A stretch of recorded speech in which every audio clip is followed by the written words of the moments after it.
You gotta have a podcast. You gotta have a podcast. You gotta have a podcast. You gotta have a podcast. You gotta have a podcast. You gotta have a podcast. You gotta have a podcast.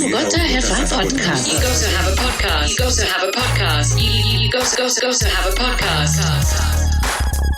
What's going on, everybody? Welcome back to You Gotta Have a Podcast. I am your host, Angela Palladino. Thank you again for joining me for another episode of the Season of the Swerve. Time keeps on slipping into the future. As the words of the great Steve Miller Band says, and you're stuck in the middle with me. Neither of those references are for anyone under the age of 50, but nevertheless, she persisted. All that to say, I'm back with another episode.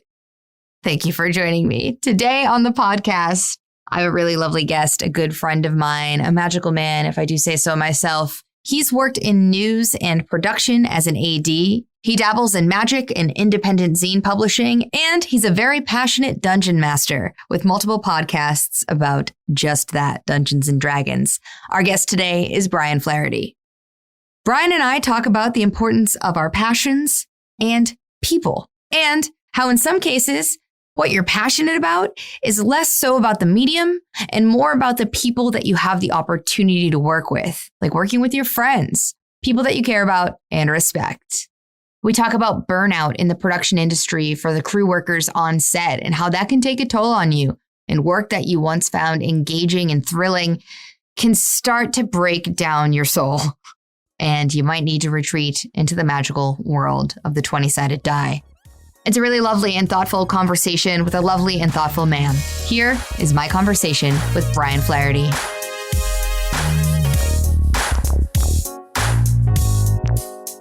I'll be honest. I feel like every bit of my life, I'm like mid swerve. I've taken a lot of strange, like weird paths, where I started, in college doing chemistry, and very quickly realized, like, I could tell you the story of like the moment freshman year where I realized I didn't want to do chemistry and like I liked film, but I had to finish my chemistry degree because that's like where my head was at. I was like a weird completionist, which, says something about me, I guess.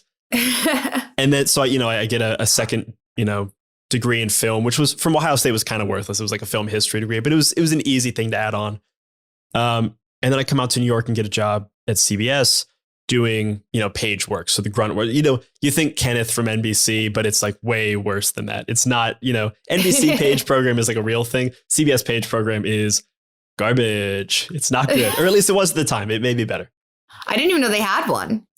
Yeah, they really keep it on the down low. It was fun though. Like that's, I met a lot of good friends. That's where I met Alex Norsha. That's where I met Matt DeCaro, who I lived with for a number of years. So it was a good time. It was a great way to bond. It felt like one of those good, like first post-college jobs where, you have the local watering hole around the corner that serves the shit beer and the cheap wings and stuff. Mm-hmm. But then you move on from that, and like I found myself in news, and news is a thing like very much like production, or very much like these like high stress jobs where if you don't love it, you can't do it for very long. Like you'll just get burned out by it. And I was doing overnight shifts at CBS Radio News, so we do like top of the hour, bottom of the hour broadcast, plus like options for broadcast every 10 minutes, and I was going from like 10 p.m. to 8 a.m. That is rough. People always say it's rough, and I tell them to think of it this way. I work at all the hours that my friends are asleep. I sleep all the hours my friends are at work, and then we essentially hang out all the same hours. And there is nothing more beautiful in this world than hopping on the subway at Columbus Circle and taking the train the opposite direction as everyone else at 8 a.m. Going like you're heading to bed and everyone else is heading to work. And it's just, it's beautiful. I guess so. Would you just like your social life was before work then? Yeah, my social life was, I would be cutting out of parties. We'd be like playing a board game. We'd be at a party. And I'd be like, all right, I got to go to work. Yeah. People are like, what? What do you mean you got to go to work? It's like, yeah, I got eight hours of radio broadcasts. But then, I got kind of burned out on that, and it just wasn't what I loved. And if you don't love it, I don't think you can do it. I'm sure there are people who try, but it's not fun if you don't love it. And then I moved on into like television production, doing working as an assistant director, first as a PA and kind of like rising through the ranks there. And those, like, you know, a PA's day on a set, the minimum hours are like 12 hours. Like that's your standard. 12 hours is standard. Once you get into higher positions, like especially on like the AD track, the assistant director track, you're looking at, you know, 14 hours is a minimum. So you come in early, you stay late. And that's if everything goes right. I mean, I could tell you stories about days that are 21 hours, that are 18 hours. God. Yep. and I absolutely love I love the work. I love the people. There's a reason people like take these hours and take this pay and this job and stuff, because it's a lot of fun. I mean, it's just great. But I think part of, you know, the pandemic hit and I was like off work for most of that because everything I do was in person. And it really gave everyone in the production industry a time to like reflect. And that's, you know, kind of why you saw this IATSE strike happening recently, or like potential strike happening. But it really made me, you know, kind of reflect, like, is what I'm getting worth what I'm giving up? Right. Because if you're working 14 hours a day, say you've got 2 hours of travel, that's 16 hours. Well, you're supposed to sleep 8 hours. So what else? You know, you come home, you shovel food in your gullet, you go to sleep. You know, if you're on a long show, you basically widow your partner for a while. You can't really like go to the gym because you're too tired. You're not like cooking good food. You're just picking up Chinese every day at best. Yeah. Yeah. You're not like barely enough time to shower. Yeah. So yeah, I feel like I've found myself kind of mid swerve of examining, is that life, as much as I like it, as much as I enjoy the work, is that life worth it in the long run? Yeah. It's very hard to be sustainable in that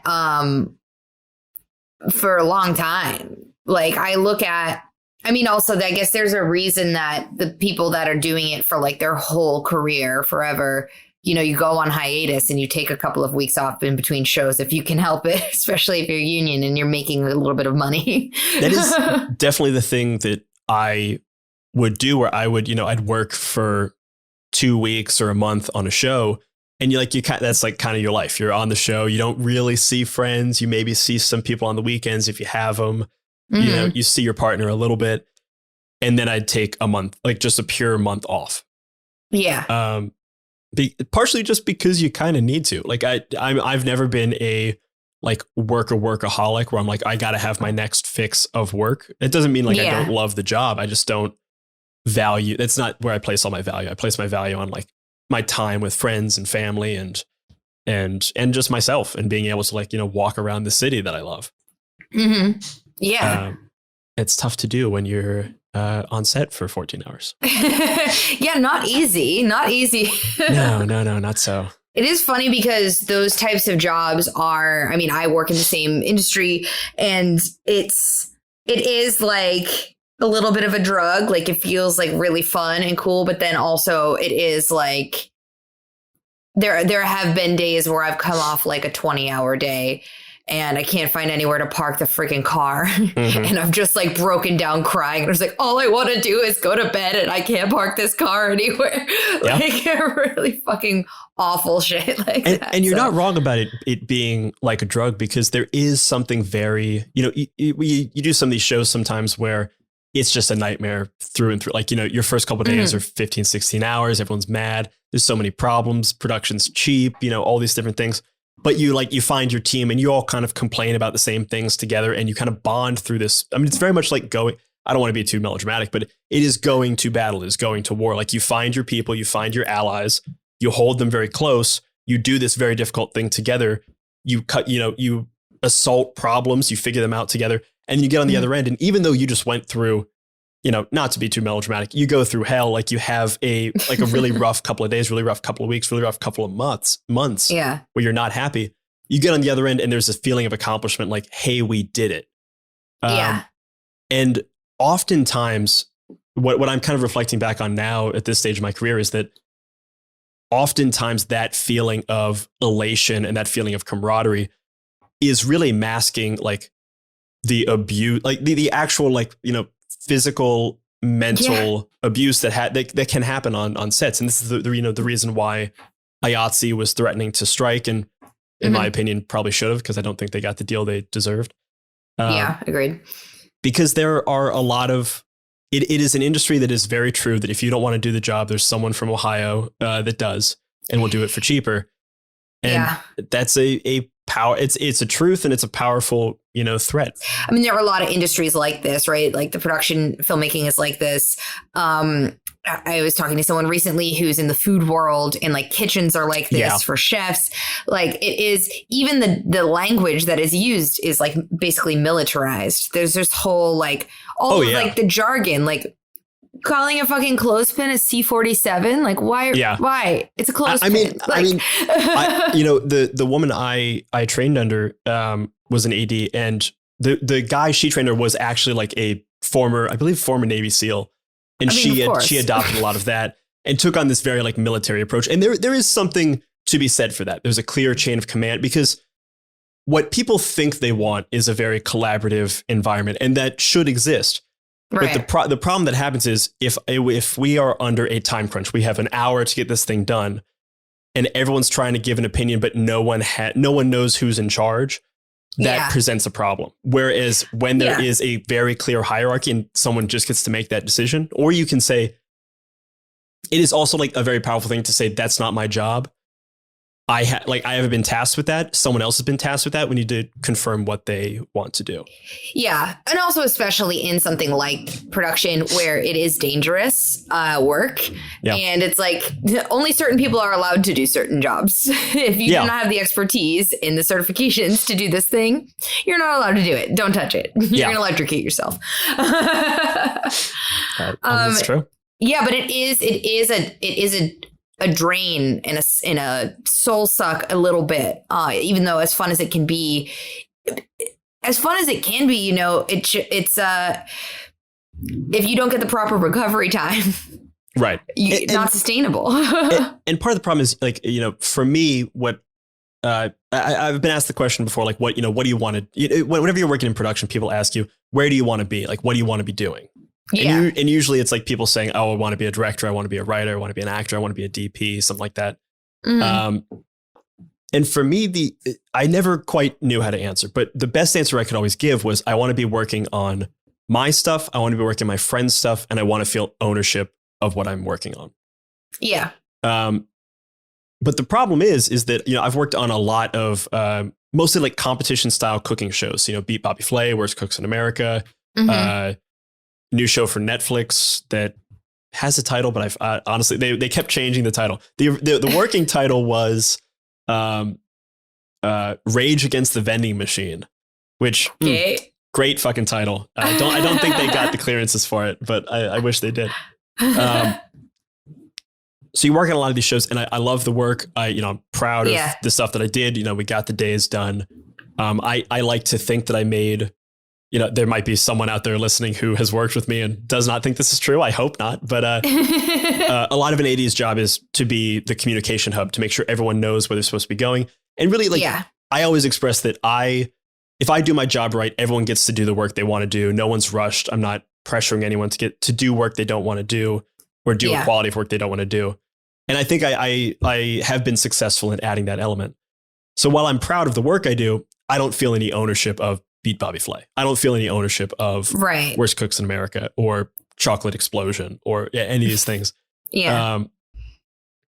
Whereas like working on a podcast or working on, a friend's, Nicolas Cage Shakespeare inspired play in the park, I do feel an ownership of that. And I think I'm getting to the point now where I'm realizing I'd rather spend my time trying to chase that desire for ownership and that desire for fulfillment in that way, rather than chasing money, I guess.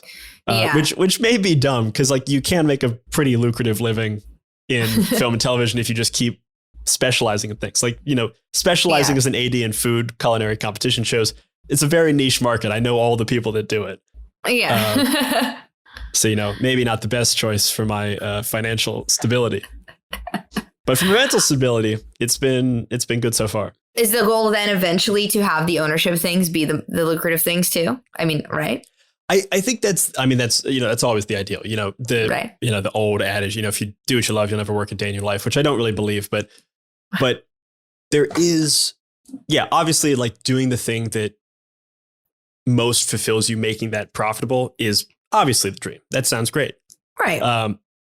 Is that always possible? No. Is that always really the best path? Probably not. Like I at this point, as I've said before, in the theme of this season, I'm a bit mid-swerve where I do want to chase some of these more impassioned dreams, things that I feel more ownership of, things that I'm more excited about to help create and help build. Mm-hmm. But there is still a very real part of me that loves coming on to a like first season show, building the schedule and building the first draft of the call sheet, building the first draft of the schedule, realizing what's right, what's wrong, and figuring out those problems, and like building my team, finding my people, figuring out how things work, solving those problems. I found that I personally thrive more as a collaborator than as like a solo artist or in any solo capacity. I think alone I'm fine. I think as part of a stew, I work a lot better, and I think I have more to add. And maybe that's self-deprecating, or maybe that says something about me in general. But I think that is like a bit of a truth of me. Yeah, I completely understand that. I feel the same way. Like when I work better in a writer's room than I do writing solo. I work better, with a team that especially I'm close with and can collaborate with. Like when I'm directing, if I have an AD that I trust and a DP that I trust, then in between every shot, it's like discussions about how we can make, this better than what I already came up with in my shot list. Like it's those sorts of discussions, And I think there is a certain kind of hubris to think that anything I can do alone will be better than something I can do with other people. It's completely wrong. And like, don't get me wrong, creating something by committee is often bad, but creating something with input and with collaboration is often so much better than what I can do by myself. Well, I talked about this on an episode of the show before with Michelle O'Brien, where we were talking about this exact thing. And it's like you have all these ideas of like the auteur, right? Like Hemingway, Scorsese, like Kubrick, all these people. But it's like you do know that like Scorsese has a DP that he's been working with for like 40 years and an editor that he's been working with since like 1974. Like these are people that are just as much Martin Scorsese's auteurness as he is. Like as much as I love, Francois Truffaut and his whole like auteur series, his conversation with Hitchcock, I think he did do a bit of a disservice to artists and stuff by like romanticizing this idea of like, the director is the I don't know, the creative head, or is the only true artist on set. The lone wolf with a glass of whiskey, just like brewing up these like implausibly perfect ideas, and they don't need anyone's help. It's like, fuck you. and really, not only is it a disservice to the other people on set who are just as much a part of making specifically like a movie or a television show as the director is, sometimes even more so, depending on like what the thing is. I think it's also a disservice to people who aspire to be a director, who now have, or a writer or anything, who now have this idea of, who have this singular vision idea where it's my way or the highway. It's only a me thing. Everything's on me. Like, not only are you putting more pressure on yourself, you really have a fictional idea of what working in a highly, highly collaborative space is. I mean, it takes a village to make a movie. I mean, when you think of, especially like, 100 million, a Marvel movie, you basically like create a brand new company that could nearly be listed on like the stock market. It's this like $100 million, $200-300 million thing. You build it up, and then 6 months later you finish it and you tear the whole company down. I mean, it is a massive endeavor to do these things. And to think that as much weight as a director gives, to think that they're shouldering as much as I think a lot of people like unfamiliar with the film industry think they're shouldering, is really just unfair to people who want that job, who aspire to that kind of creativity. Because then, you ultimately just end up with a bunch of people misinformed about what the job actually entails. So So I guess, so was the impetus of this current swerve that you are you're at the swerve part. I'm at the swerve. To the verve. I'm at the swerve. The verve is still, in the future. Yeah. I can see their album art in the future. What's the Verve song? Bittersweet Symphony? Yeah, I can hear Bittersweet Symphony in the distance. So was this current move that you're making was it built out of burnout a little bit when you're starting to realize like this might not be sustainable in the long haul? I mean, maybe, or was it also a combination of, you had no other choice during, the 6 months that there wasn't any production last year? I don't think it was, because there were times earlier in my career when I was, a PA, a second AD, a second AD, where I was working significantly more. And now being a first AD, being like a head of department, the benefit of that is the rate's pretty good. I can work, it is realistic for me to work a month and then take a month off and still be very comfortable. Which is, a blessing that I shouldn't, be walking away from as easily as I am. But luckily it's still a tool in my toolkit. It wasn't necessarily burnout, but it was after the pandemic. I had 6 months where I wasn't really doing anything. I was very fortunate in a lot of ways. My stimulus check came right through. Unemployment was fine. No one I knew really got sick too bad. And I was living with my girlfriend. We had just gotten 2 cats. They were a blessing. So, as terrible as the pandemic was, it didn't go too bad for me. And so I got 6 months to just like relax and reflect. And, I had, because it's a high stress job, I had like, some bouts of like panic attacks that I'd been working through. And then those kind of, went away because I had 6 months to, not have to worry about anything. Yeah. And I think, coming back, I got back to work doing the first thing I did coming back was an overnight shoot inside Hershey Park. It was like a week long thing where we shot a cooking competition show. I think it's out now. It's called like Chocolate Meltdown Hershey's After Dark. I haven't actually watched it yet, but it was very fun to shoot. Sonny Anderson was one of the hosts. The guy from Cake Boss, not the Cake Boss, but his like second in command. Cake Boss had a major injury. I don't know if you heard. Oh yeah, the Cake Boss. He got his hand. Yeah, he did something with his hand. I think. So, yeah.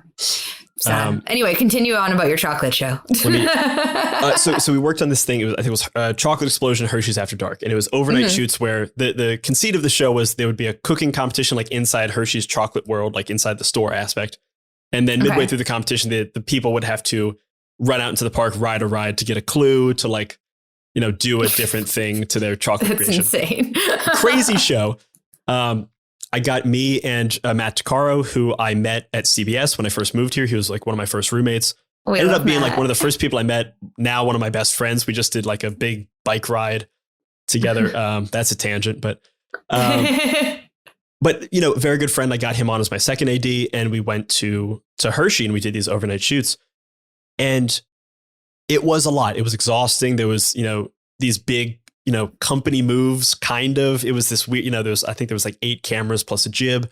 So it was a decently big shoot, and especially like it was early COVID. So we still like, people didn't really know how to properly do this stuff. So we were, doing the best we could, following, the SAG-AFTRA white paper stuff, the kind of like guidelines they set. But there was an aspect of it where I got home and I kind of realized like, I was away from home for 10, maybe like 8-10 days, something like that.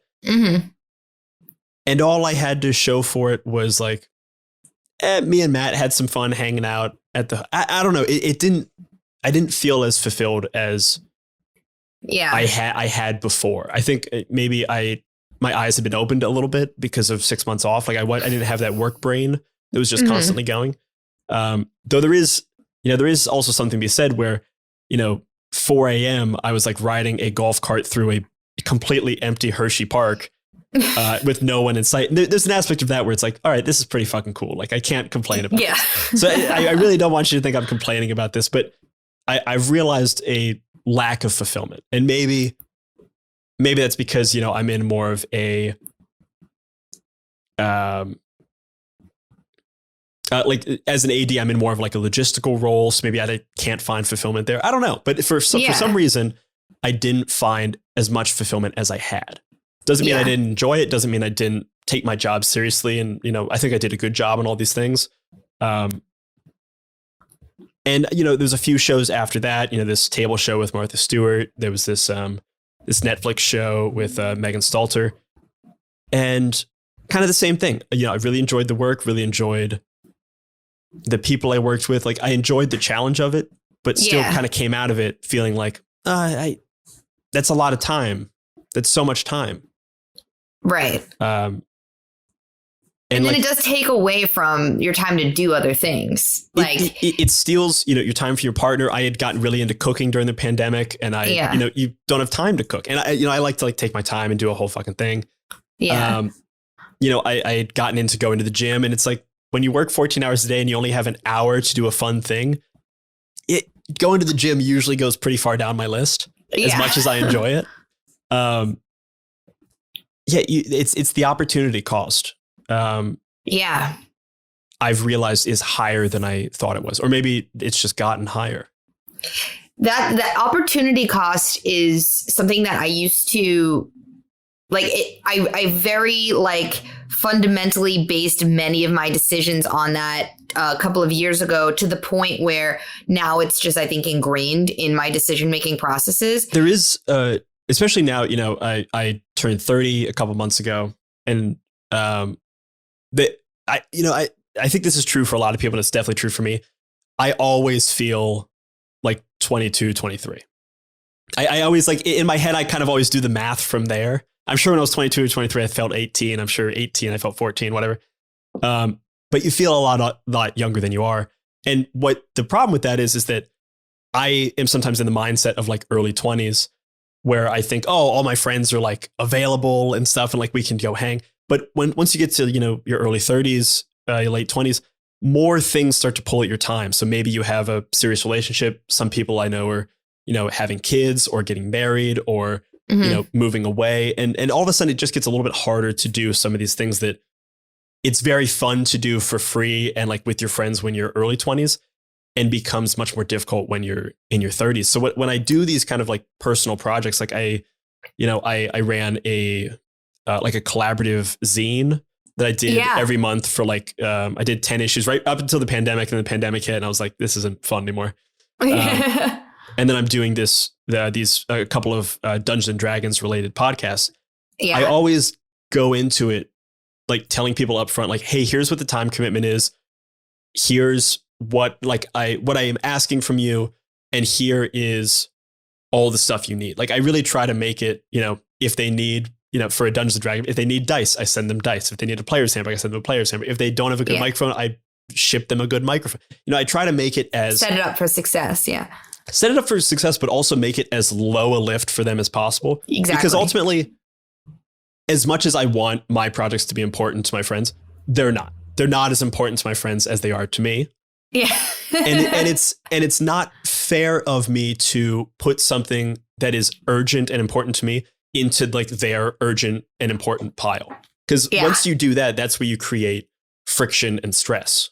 Yeah. So I just try to take on as many of the problems as I can, which probably says something about me as well. And allow anyone who I want to collaborate with me on a personal project, be very clear about what I need for them, be very clear about what I want, and say, hey, if you can do this, great. Here's what we can do. I can help you to do this, yada, yada. If you can't do that, no worries, my guy. I totally get you're busy. You're running a YouTube. You're doing this. You've got a banking job. You've got a kid on the way. Absolutely screw my project. But if you have the time, hey, let's hang out. It'll be a lot of fun. And we'll do this cool thing together. I received this very, very important piece of advice many years ago that I didn't really fully let absorb into my brain until about 3 or 4 years ago. But the piece of advice was, nobody will love your baby as much as you love your baby. Yes. And especially I feel like when we were starting out, when we were in our early 20s in New York, making a bunch of fun, stupid projects with our friends, videos and sketches and other random stuff, putting on shows.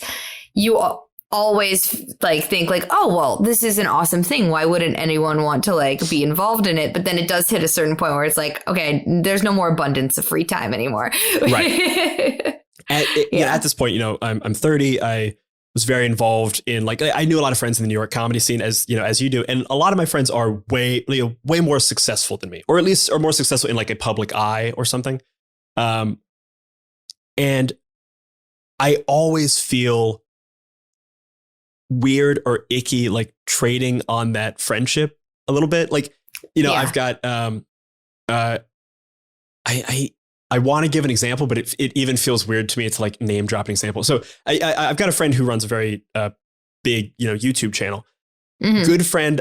For 4 years, I was friends with this guy. Didn't know that this is what he did with his life. Because he was just he like never talked about it. It was just a thing he was quietly very successful and very good at. And then I had this idea to do, these D&D podcasts, and he was kind of in an adjacent space. And I wanted to bring him on because like we had played before and like he's a good friend. I knew he'd be a good guest, but it felt very weird to me to like almost be trading on his success, because like there is a little part of your lizard brain that's like, I want to, you kind of want to glom onto a bit of that success, and it's a bummer. And I try not to do that. I really do. But also, I don't know, like maybe that's the wrong way to think about it. Maybe there's like a necessity to some of that. I don't know. I think that there's a certain balance there. I mean, I totally understand what you're saying. And you sometimes get caught up in playing the game of like, how stacked can I make my lineup? Like how, like you're trying like almost like a fantasy football team. You're trying to like maximize your lineup. But you can oftentimes, or at least I could every now and then, you get lost in the game of that, of like, oh, I can get this person and this, and wouldn't that be cool? Wouldn't this be a great pairing or whatever? Yeah. And then kind of forget like, that is I shouldn't be doing this to my friend. Like this, I'm trading on something that I maybe shouldn't. And, I'd rather protect this friendship than build this thing. I don't know. Maybe I've overthought this, but I think at least being conscious of it is good. I think that you can, as long as you make whatever the experience is, value add for them. Like, for example, yes. Like if it's something that they really, really would enjoy doing, and that because you're friends with them, they're probably going to want to do it regardless. They're not. Oh, no. I mean, I don't want to be like too self-effacing, but I have always had, just because of the job I do, the job we do. Yeah. You kind of come in contact with a bunch of like decently, mid-level celebrities or whatever. Right. Which is like fun and cool, but I've never. And just living in New York, you like run into Jake Gyllenhaal on the subway every now and then. It's just like, oh, what a weird thing. But I've never been the person who is like excited to take a picture with someone. Like I have no interest in being with someone or working with someone if they don't have an interest in working with me. Like if there's not it feels very icky when that happens. Yeah. And it's like, I'm sure if I thought of it, there's a person I would make an exception for. Like if I saw Bill Murray, I might go take a picture with Bill Murray, but I'd rather have it in like all facets of the, with a, in the outskirts of like that celebrity aspect, or with like friends that I'm collaborating with, I'd rather have a productive collaboration where we're both gaining something from it. And that's why I really try to maximize like the things that I take on and minimize what my collaborators have to take on until they say like, hey, I can take on more, or I want to be more involved. Yeah. Totally. And I also just think the respect of people's time is important too. Yeah. I always told my crews, and especially my second AD people working directly under me, that obviously crew safety is most important to me. Making the day is important to me. Mm-hmm. But really what I want to protect is everybody's 2 hours. And what I meant by that was we work 12 hours. We commute for 2 hours. That's 14 hours. We're supposed to sleep 8 hours. That's 22 hours. That means the crew has 2 hours to do their life. Mm-hmm. My job is to protect those 2 hours. They can get out of here on time, live their life for the short amount of time they get to with our jobs, and then come back to work the next day, safe, sound, and having accomplished all they want to outside of work. Yeah. So to sort of bring us to like some of the things you're focusing on now, right? Now that you are, moving a little bit away from, from your production work, I'm sure you're probably still doing some from time to time to pay the rent and all that. Yeah, absolutely. But you're focusing more on your projects and your creative endeavors and working with your friends and collaborating. What are some of the stuff that is most exciting to you? Because like I know you used to run the zine Call and Response, which was really interesting collaborative project that was a print medium. You've also did some live shows related to that. And now you have your multiple podcasts. What direction do you kind of see yourself going in? So what I've discovered is during the pandemic and before the pandemic, I had gotten really into Dungeons and Dragons. I'd play a lot with friends, and during the pandemic, it was really me and like 5 other people started a game. Literally like a week before the pandemic, we did one game in person, and then the pandemic hit, and we played every week for like 52 weeks straight. Wow. And it was really like it was a bit of a saving grace. It was like a thing to keep you grounded and sane. Like everyone kind of had their things to get through the pandemic. And, just mentally. And that was one of mine. And I've always loved, Adventure Zone, Not Another D&D Podcast, Critical Role, like all these very, big name D&D podcasts. And I'd always wanted to do one. And I was like, why don't let's do it. How hard can it be? Got a microphone, got some friends together, started doing it, and realized and this is something I found with the zine too.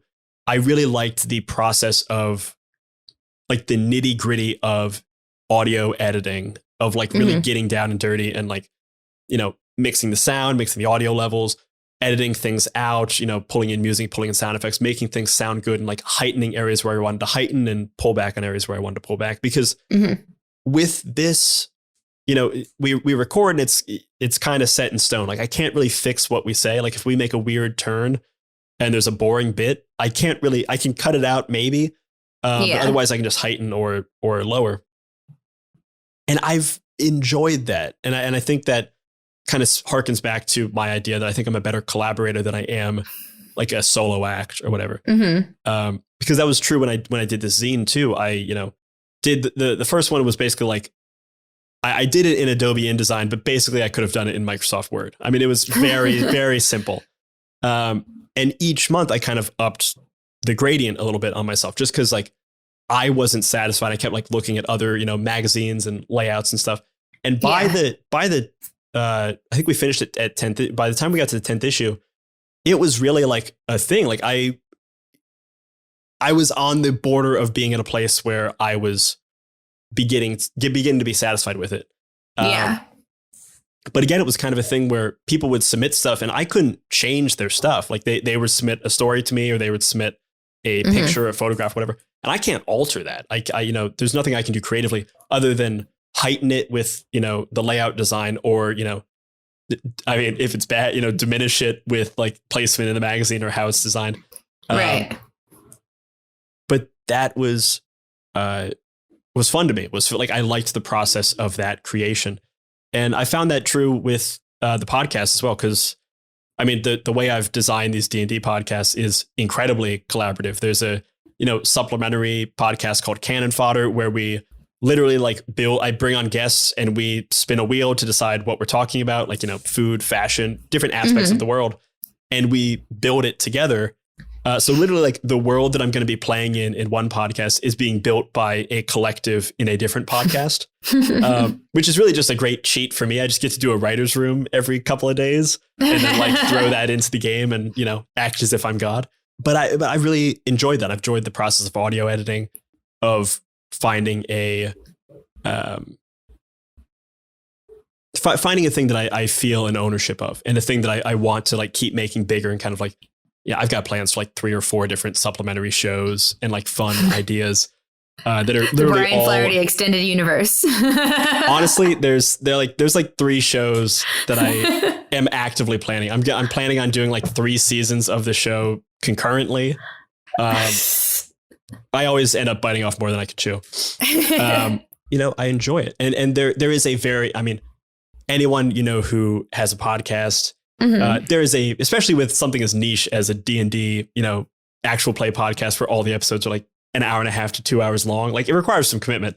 it is a niche field, even though D&D is like a big, fairly big thing. It's niche. Very real chance that I never make a dime off this thing that I'm throwing hundreds of hours into audio editing for something that is only for creation's sake and for fun. Yeah. But honestly, it's kind of, worth it to me. I if nothing else, I've learned how to use Adobe Audition, and properly record things. Yeah. Which may or may not help me in the future. But I do find fulfillment in this thing. And looking at outside of that as well, just before the pandemic, I was a producer on this play that a buddy of mine put on that we did in Prospect Park. It was totally free. And it was a farce of Shakespeare in the Park, which is a very famous thing in Central Park where they do Shakespeare in the open air. And this was called Cage in the Park, where we did a Nicolas Cage movie, but in Shakespearean verse, but took it very seriously. So we did Face Off. How did I miss this? Oh man, it was really fantastic. And the cast was great. I mean, ex Maya was there. Oh, really? Yeah, she was great. But it was a lot of fun, and we did it, very cheap, and it was just a thing that was kind of for the love of it. And same thing with the same director, Sebastian Di Natale, who works over at the Daily Show right now. Mm-hmm. We did a live choose your own adventure teleplay on the local cable access network. So, we did the entire thing was put on for $200. Yeah. But we did a live choose your own adventure. It's on YouTube. You can find it. It's called The Fancy Ones. It was on an episode of Chris Gethard Presents. Oh, cool. Yeah. And just, man, it was so much fun. And so working with, someone like him, who's a very good friend, and someone who I enjoy collaborating with, even though I'm kind of getting back into that production sphere, all of a sudden it becomes more worth it because I do feel an ownership of it. Yeah. Whereas when it's a cooking show that's going to air on Food Network, I'm a hired hand. I'm a hired gun. Great. I love doing the work. I'll try to make things better for the crew, yada, yada. Mm-hmm. But I don't feel that ownership. Whereas when it's my buddy calls me and says, hey, let's do this thing. It's crazy. Yeah. It's going to be fun. Let's figure out how to make it work. I'm totally there. And so when later, I think next month, he's called me for an actual paid job that he's doing. Now I will, and maybe I'm wrong. I mean, we haven't, I don't know the future, but I imagine that I will feel more of an ownership with that job because it is it's with a friend. It's helping him put on a thing that he wants to do. Yeah. And taking the skills that I love and the work that I love, but putting it now into an environment that I love rather than an environment that I don't care for as much. Yeah. I don't know, Brian. It sounds like you might be a bit of a sculptor. It sounds like you was really kind of lighting your fire right now is taking materials from other people and cobbling them together. Yeah, there is a real through line of curation rather than creation to my oeuvre. Whatever the French word for that is, for my CV. That is definitely true. I'm sure that says something about me as well. I don't know what. Michelangelo. I'm Michelangelo, baby. All right. Yeah. Gave me a slice of pizza. No, those are the turtle ones. No, it's really interesting that you say that because I think there is something to say about it's not only work that invigorates you, but also the specific collaboration aspect and specifically about collaborating with people that you are passionate about with your friends. Yeah. And so it's not necessarily any one medium. It's not necessarily just podcasts or just video stuff or whatever. Yeah. I'm sure. I mean, unless my life really takes a strange turn, I'm sure I'll still end up in the media sphere. I'll be doing audio editing, I'll doing video production, I'll be doing live production. Just because that's, be careful what you get good at because you can only get good at so many things. And I've been doing it for long enough where now I'm just good at it now. But yeah, when you find those people that are good to work with, that enhance the experience, those are the relationships that you should hold on to. Yeah. I mean, and I'm just thinking, even on these shows that I'm pseudo complaining about, that I don't find fulfillment from, there is a particular director who is my absolute favorite to work with. he very successfully has done like, 100 camera shows and also like these small things. He's been around for a very long time. Mm-hmm. And the environment that he creates on set and the like respect that the crew gives him because of like the respect that he gives the crew is so good to be around and is so invigorating that it takes some of these rougher jobs or like jobs that I find less fulfillment about and gives it maybe not enough of a flame, but it gives you that spark where it's like, you know what? This guy's calling me. I'll do it for him. Cause that's now, even though like me and this guy, we're not necessarily like friends in like a non-professional capacity, but you don't have a photo of him up above your desk that says "Do it for him." I just do like have in The Simpsons. I do have a Polaroid wall in my apartment that's it's like 400 photos of crew members that I've worked with, and so he is on there. Do it for her. Do it for her. But so I mean, yeah, I guess I'm still kind of chasing that feeling of fulfillment, and I'm finding it more in like making things that are. I really end up finding fulfillment in things that will never be profitable. Making a collaborative art zine, man, never going to be profitable. Making another D&D podcast, never going to be profitable. I need to really like get passionate about Bitcoin or something, but not Bitcoin, something else. Not Bitcoin, please. But really, finding those different avenues to finding fulfillment, and some of that is through creation, some of that is through collaboration, and some of that is through just finding those spaces and people that fill that void and make your time worth it. That like lower that opportunity cost, and you realize, you know what, this is worth it. This is worth me investing my time in because this relationship is valuable to me. So do you think you'll ultimately continue to swerve in whatever direction that sort of value takes you? I have of late, been taking more stock. There's a point in your career, especially in production, where you just take any job that comes. Because you have, especially when you're a PA and you're making, $200 for a 14-hour day. It's like you got to take all the jobs. Yeah. And there's something good for that. You learn a lot of different things. Because you climb the ranks, you do the work. I'm able to be a bit more selective about what I want to do and what I want to take on, and that has been beneficial for me because now I've been able to like more actively chase the things that I want. And for of recent days, it's been being in the environments, being with the people that I'm more interested in working with. And I'm hoping that, in the near future, it gets to be more the projects that I'm more interested in being involved in. And I think that's kind of beginning to come about where, doing these like personal projects of these various podcasts, working with Sebastian on the things that he wants to do, getting together with more friends that were friends before they were colleagues is really where I'm hoping like the next year gets me. And I'm sure like, that's not going to happen overnight. That's going to be a thing that I have to supplement with these, less than fulfilling jobs, which, is fine. There's nothing wrong with that. At least I can find fulfillment in the work in some way. Yeah. But hopefully, you slowly start to chip away, going for the sculptor metaphor again, you slowly start to chip away at things that aren't fulfilling until you find your ideal occupation, fulfillment, calling, whatever. So not only are you fulfilled in the work, but you're fulfilled in the time that you're giving to that work that you could be doing something else.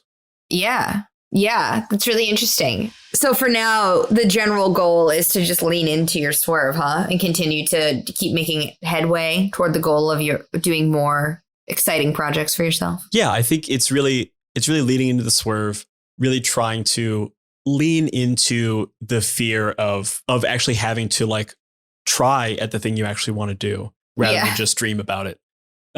Which is honestly just this, it's scary that you've been wanting to do this thing for so long and then actually having to do it and be very realistically confronted with how good you actually are or how competent you actually are at this skill. Which there are times in my life where it's been, oh great, I'm good at it. And there's been times in my life where it's been, oh boy, you got a while to go. And oftentimes you get just good enough to realize how high the mountain is. You climb really high, you get past the cloud cover, you think you're at the top and you realize, oh no, I'm at base camp. Yeah, it's hard to see the forest through the trees sometimes. There's an Amy Poehler quote that I really like. It's from her book that she just said, and I mean, anyone could have said this, but it's in her book. It's just the talking about the thing and the thinking about the thing are not the thing. The doing of the thing is the thing. Yeah. And yeah, so like Nike, just do it. Just do it. Just do it. You heard it here first. Just do it, folks. Yes, it's the first time that's ever been said. That is an original thought. 3 words, just do it, always with a period at the end. Just do it, period. And I'm getting like a vibe of a swishy thing happening alongside of it, but I don't know. It's just a feeling more than anything else. When you say swishy thing, do you maybe mean a like swervy thing?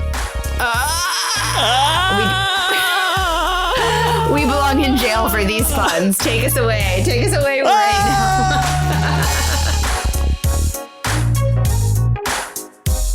Thank you again, Brian, for joining me on the episode today. And also, thank you for being one of the day one listeners of this podcast. It's really been a pleasure to have this come full circle and chat with you on air. If you want to follow Brian, you can follow him on Instagram at bflair42. But perhaps more importantly, if you're interested in checking out his podcasts, you absolutely should. The first of which is a Dungeons & Dragons gameplay podcast titled The 20-Sided Podcast. The second is a companion podcast titled Cannon Fodder. That's canon with 1 N. Get it? Both of them are available wherever you listen to podcasts, and you can also follow them both on Instagram. I'm Angela Palladino, and you can follow me on Instagram at ange.pal or on Twitter at angepal. And if you like what you hear on these episodes, please rate and review the podcast. It would really mean a lot to me and really help me out in the rankings on the podcast charts and all that bananas bullshit. That's it for today, but that's not it for me. I'll be back again next week with more conversations that are only getting swervier from here. Thank you again so much for listening. I got more episodes coming out for you soon. And by that, I mean in exactly 7 days from now, there will be another episode right where you're listening to this one right now. So please keep an eye out for it and join me then. But until then, I'll talk to you.